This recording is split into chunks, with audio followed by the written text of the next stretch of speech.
Salut, très heureux de vous retrouver pour une nouvelle vidéo sur la nourriture bio. Aujourd'hui ensemble, on va essayer de définir ce qui pourrait constituer les bases d'une alimentation saine et naturelle, répondant à nos besoins nutritifs et satisfaisant notre appétit.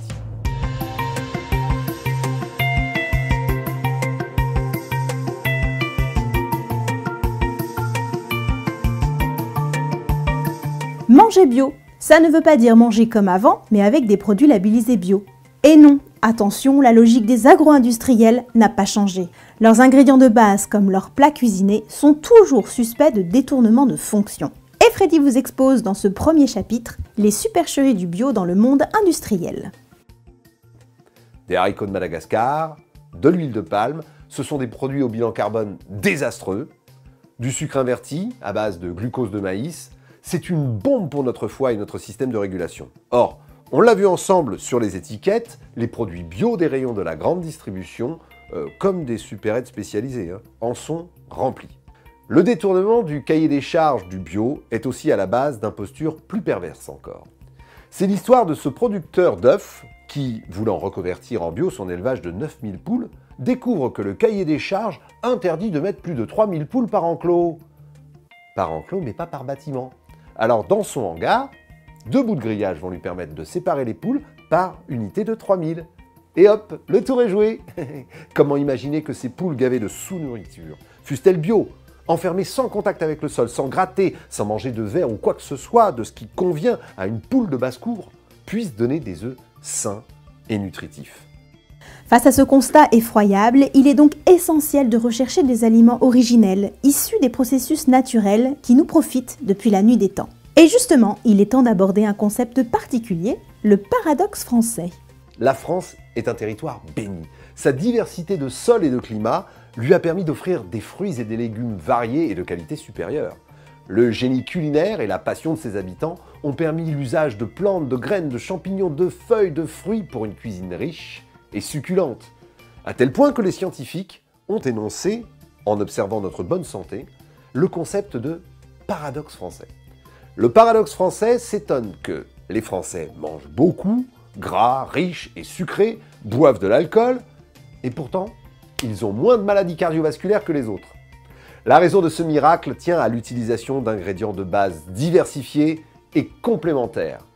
Manger bio, manger sain consiste donc à intégrer ces composants à votre régime alimentaire de manière aussi régulière que possible. Et puisque nous allons utiliser des ingrédients de base, manger bio devrait vous coûter moins cher que votre consommation actuelle. Décryptons. Pour fonctionner, notre corps a certes besoin de protéines, glucides et lipides, mais aussi de micro-éléments en quantité infime, mais non négligeable. Vitamines, minéraux, oligo-éléments, fibres et acides gras essentiels. Je note Freddy. Mais peut-être est-ce mieux de les lister plus en détail. Commençons par les vitamines et les fibres. Les vitamines et les fibres, vous les trouverez principalement dans les fruits et légumes frais et de saison. La vitamine D, par exemple, est nécessaire à vos os et à votre tonicité musculaire. Elle est synthétisée grâce aux UVB du soleil. Vous en manquerez naturellement donc en automne.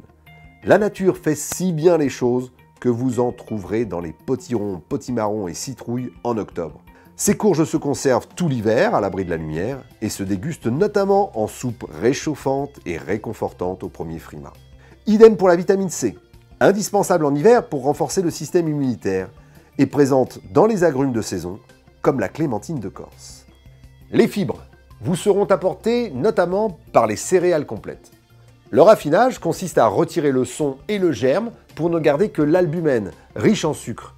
Au passage, la céréale perd une part très significative de ses minéraux, fer, calcium, phosphore.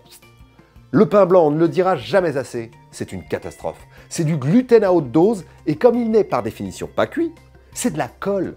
Apportant des sucres rapides, il contribue à la prise de poids.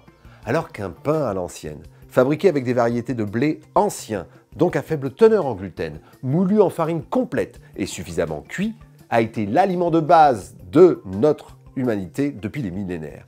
Dès lors, privilégiez les pâtes complètes, les semoules complètes, mais aussi le riz complet. Super, j'adore le riz complet. Qu'en est-il exactement des sels minéraux? Les sels minéraux ont une importance décisive pour le fonctionnement de nos muscles et de nos organes. Calcium pour les os, magnésium pour les nerfs et les cellules, iode pour la thyroïde, fer pour le sang. Cette liste est non exhaustive. On en trouve dans la bonne viande et aussi dans les légumes racines. Diversifiez vos apports en légumes et profitez des légumes crus. Le radis, par exemple, est riche en potassium, bon pour le cœur. Et pour finir, Freddy, est-ce que tu peux nous parler des acides gras? Les acides gras sont un enjeu majeur. Ils sont évidemment apportés par les huiles. Et là, il convient de souligner l'importance de l'huile d'olive. L'huile d'olive est tout simplement à la base de la civilisation, tout simplement. Et si vous trouvez ce discours grandiloquent, eh bien disons que l'huile d'olive est à la base du régime méditerranéen ou crétois, le fameux paradoxe français qui fait des merveilles sur la santé des populations. Nos anciens utilisaient de nombreuses huiles, tandis que nous les avons repoussées au nom de la lutte contre le gras et que nous nous sommes engloutis dans les huiles trans, dans les huiles synthétiques et dans l'huile de palme. Alors, variez vos huiles, remettez au goût du jour dans vos salades, sur vos fromages, huile de noix, de noisettes, de pépins de courge, d'œillettes, de chanvre. Choisissez-les bio bien sûr. Première pression à froid est très important également, en verre fumé de petite contenance, 25 centilitres pour éviter qu'elles ne s'oxydent et ne perdent les fameux oméga 3, 6 et 9 qu'elles contiennent. En plus, elles parfument et agrémentent vos salades et légumes comme rien d'autre. Pour résumer, pour bien manger, pour manger sainement, il faut d'excellents ingrédients de base. Farine et céréales complètes, huiles diverses, sucre et sel non raffinés, lait entier et fromage non pasteurisé, œufs de poule libres, vin sans sulfite et eau sans chlore. Laissez tomber l'eau du robinet, au pire, filtrez-la pour la cuisine, mais en boisson, variez les eaux minérales. Mangez des légumes et fruits de saison, achetez au plus près possible de chez vous. Ayez toujours à portée de main cerfeuil, persil, ciboulette, ail et oignons. Diminuez bien sûr la viande et les fritures. Bannissez l'huile de palme, donc plus de Nutella. Bannissez aussi les pizzas et les plats préparés et invitez les fruits secs aux apéros et au goûter. C'est ainsi que vous reprendrez la main sur votre régime alimentaire et par là même sur votre santé. Et ensemble, nous pourrons constituer une communauté dynamique qui échange les bonnes pratiques et les bonnes recettes, les bons fournisseurs et les bons tuyaux. Pour cela, commentez, questionnez, écrivez-nous. Il n'y a qu'ensemble qu'on sera plusieurs, comme dirait le comique. Dans la prochaine vidéo, je vous propose qu'on analyse ensemble les enjeux plus globaux de la bio pour s'apercevoir que votre pouvoir d'achat peut faire de vous un super-héros. À plus!